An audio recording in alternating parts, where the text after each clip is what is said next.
দেশের প্রধান প্রধান দৈনিক পত্রিকাগুলো তাদের আন্তর্জাতিক খবরে যে খবরগুলো গুরুত্ব সহকারে ছাপিয়েছে তার মধ্যে গুরুত্বপূর্ণ খবরগুলো হলো হোয়াইট হাউসে মার্কিন প্রেসিডেন্ট ডোনাল্ড ট্রাম্পের 100 দিন, প্রতি পদক্ষেপে বিশ্বজুড়ে আলোচনা।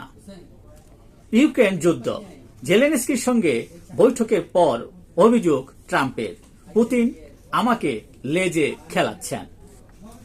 গাজায় ইসরায়েলি বর্বর হামলায় একদিনে আরো 53 ফিলিস্তিনি নিহত।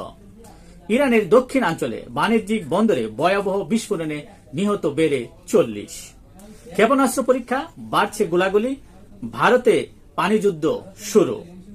বন্যায় ডুবল পাক অধিকৃত কাশ্মীর, ভিসা বাতিলের পর পাকিস্তান থেকে ফিরছে ভারতীয় নাগরিকরা। এই ছিল দেশের প্রধান প্রধান দৈনিক পত্রিকার শিরোনামে উঠে আসা শীর্ষ সংবাদ, যা নিয়ে এতক্ষণ আপনাদের মাঝে উপস্থিত ছিলাম। আশা করি আপনাদের ভালোই লেগেছে। আবারও দেখা হবে আগামীকাল ঠিক একইভাবে। সে পর্যন্ত অবশ্যই ভালো থাকবেন, সুস্থ থাকবেন। আসসালামু আলাইকুম ওয়া রাহমাতুল্লাহ।